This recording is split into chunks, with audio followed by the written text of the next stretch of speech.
Welcome to the deep dive. Today we're plunging into a story that's really much more than just a headline. The TikTok ban in the United States. Okay, let's unpack this because it's dramatic, it's political, and frankly, digitally chaotic. This isn't just about one single app. It feels like a pivotal moment, where the sort of open global internet we maybe thought we knew is colliding head on with national sovereignty, corporate power, all of it. So, our mission today is basically to cut through the noise. We want to explore why this ban is happening, what it truly means for the millions, literally millions, of content creators who call TikTok home. And importantly, does this signal a much larger global trend? We really want to help you get a handle on the most important nuggets of knowledge from the sources we've gathered. Absolutely. And I think this deep dive, it's also about understanding not just the immediate facts, but maybe how knowledge itself is understood and applied, especially now when digital policy really intersects with everyday life. It sort of encourages you listening to think critically from the very start about all the different layers of implications here. Exactly. So let's unravel the core facts. Our sources lay out the basics regarding the genesis of this ban. As of July 2025, TikTok is, well, officially banned in the U.S. The primary reason, at least the one given by the U.S. government, is national security concerns.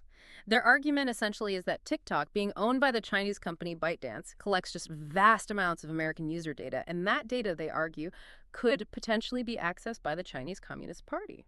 The timeline here moved incredibly fast, didn't it?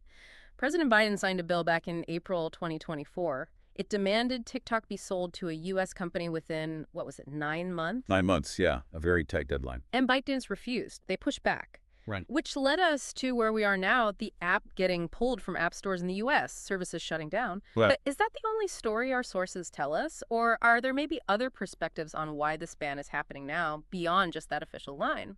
well, that's exactly where it gets more complex, right? While national security is the official banner, our deep dive into the sources definitely reveals strong counter-arguments. You've got critics who see this move as, well, maybe less about pure data security and perhaps more about censorship or even, political posturing, maybe linked to the election cycle. What's fascinating here is this dual perspective. It really raises a critical question for you listening.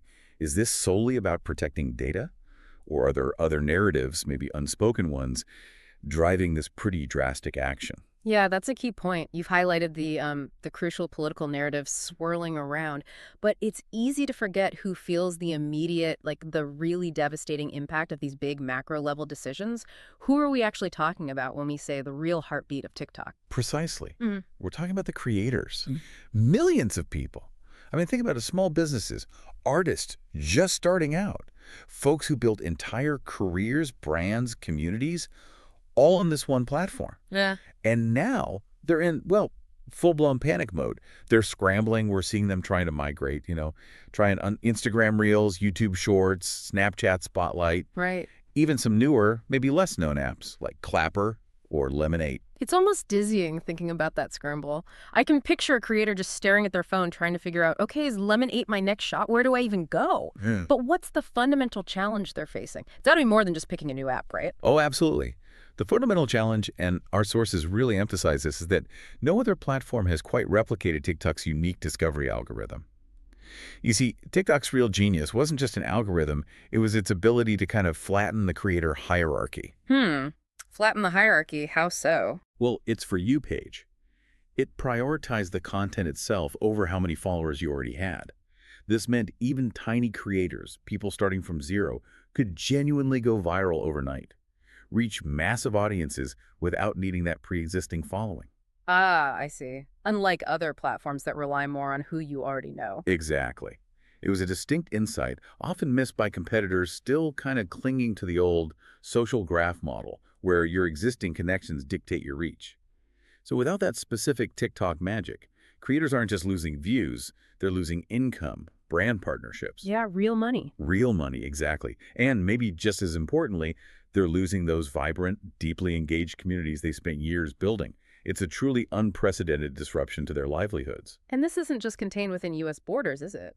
This ban is sending out ripples globally. We're hearing it's turning heads in places like Canada, Australia, across the EU. Good. Some countries are apparently watching closely, maybe even considering similar bans. Others, though, are quick to call the U.S. move an overreach. And it's not just governments reacting either, right? ByteDance itself, TikTok's parent company, they're fighting back. Hmm. They're challenging the U.S. ban in court already, arguing it violates free speech, that it unfairly targets just one company. And this is where we connect it to that bigger picture you mentioned earlier, the real possibility of the internet becoming, well, fragmented, splintered almost. Good. We connect this to the bigger picture. This raises an important question, doesn't it? Are we actually heading into an era where apps and content might not be truly global anymore? Wow. I mean, imagine a digital world where what you can access, what you see, depends entirely on where you happen to live and which country owns which platform. It fundamentally changes the whole idea of interconnectedness, of digital citizenship that maybe we took for granted. It absolutely does. And it really challenges that common perception, that TikTok is just for like silly dance trends and memes.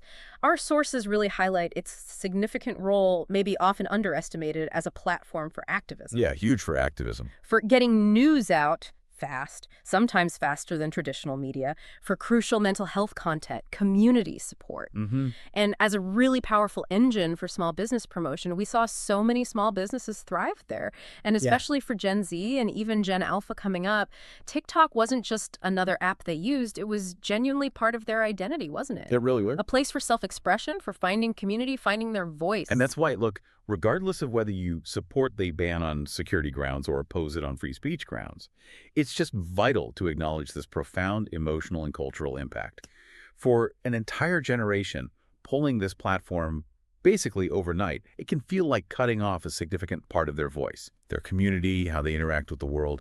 It's a really profound, almost abrupt societal shift that goes way beyond just banning an app. So, okay. We've looked at the why, the impact on creators, the global picture, the cultural side. As we look ahead now, what does this all mean? For creators, for users, for the global digital landscape, what happens next, realistically? Well, for creators, the immediate advice you hear everywhere is diversify, right? Go multi-platform. Sure, makes sense. But the deeper insight our sources seem to underscore is maybe the urgent need to actually own their audience data, build direct relationships where possible. Newsletters, other communities.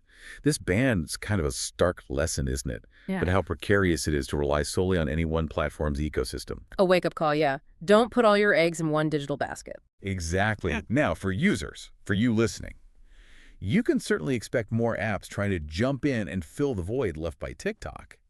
But, and this is key, truly replicating that unique discovery magic, that specific kind of viral potential, that's going to take time. It'll take significant innovation. It's not an easy thing to copy. Right. It wasn't just the features, it was that underlying engine. Precisely. And then globally. This incident definitely sets a precedent. We will likely see more countries looking very closely at regulating or maybe outright banning foreign-owned apps, particularly those with massive user bases. That balance between, say, digital sovereignty or national security on one hand and user freedom or open internet access on the other, it's shifting. Yeah. And it's shifting fast. It's a trend we'll have to keep watching really closely right across the globe. So wrapping this up, this deep dive really shows it isn't just about one app or one company, is it? It feels like a clear signal, a sign of how the digital world is becoming maybe increasingly political, more controlled in certain ways, and yeah, in some ways, more divided. If you're a creator listening, the message seems to be, don't just react, evolve. Truly understand where your audience lives online beyond just one platform. And if you're a viewer, a user, maybe the takeaway is just to keep asking those bigger questions about the digital spaces you inhabit. What are the rules? Who makes them? And maybe the final thought to leave you with, something to really mull over. Who truly controls your content, your data, your digital freedom? Powerful questions to end on. Thank you for tuning into the deep dive. We hope this conversation has given you some vital insights into this really complex and evolving story.